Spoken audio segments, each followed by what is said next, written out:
Idol, paano mo nalaman na yung meet mo yung misis mo, siya na yung the one?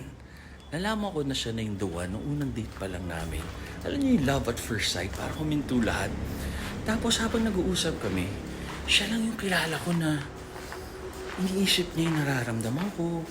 Ganyan. Tapos ako naman, sabi ko, wow, ang ganda nito. Grabe. Itong sinayang ng mga ibang lalaki. Sobrang bait, sobrang ganda. Sunod siya ng basketball game ko. Tapos sobrang kinikilig ako na nahihiya na hindi ako mapalagay kasi nga na-inlove ako. Hindi ako makashoot. And then after, nagkakansyawan kami, kumain kami. Then click na kami from first date. Inano ko na siya. Niyaya ko na ng relationship.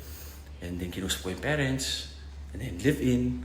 And then kami na. So yun, nag-work lahat. So kung bagang kasal kami, alam na namin yung process. Tapos may little arguments